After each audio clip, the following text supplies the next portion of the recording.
Okay, I know I have to talk really fast, but instead slow down and get in touch with your timeless self.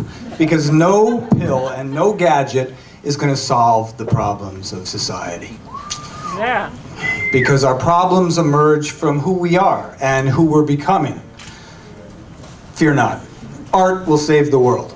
Here's the deal. Our problems come from the choices we make, what we do.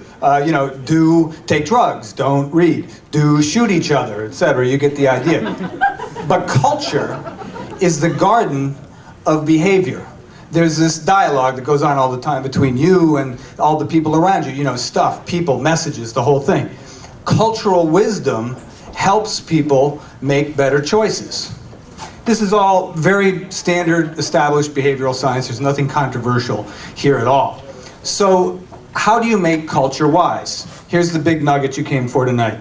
Just as math is the language of science, art is the language of culture. So stories, metaphors, aesthetics give nuanced meaning to all the raw information that we're bombarded with all the time. And most of it does us no good, you may notice. Mars does not care if we discover water on it. The universe does not need self-knowledge. All of the knowledge that we seek for humans.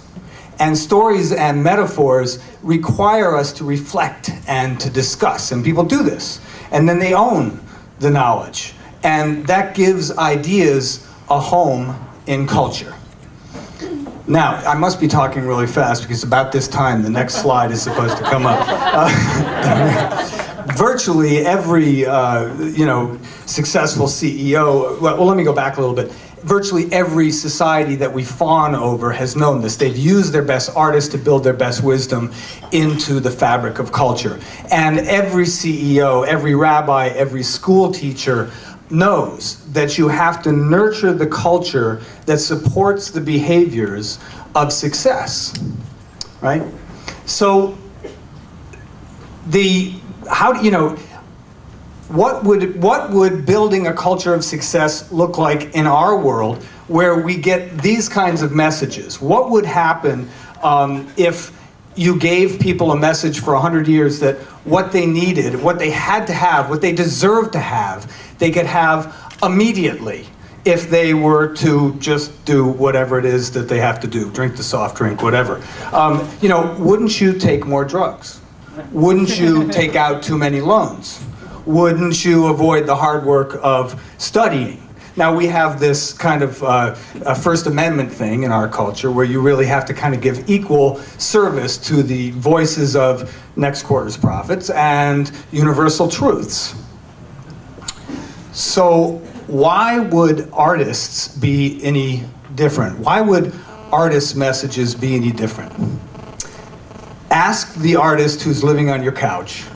Tell the artist who's living on your couch that you will pay him or her if they will just make art that they really don't like, and see what they say. But seriously, artists are leaving the garrets, and they are emerging from essentially a 100-year trade show, which I've enjoyed immensely, I've got to say.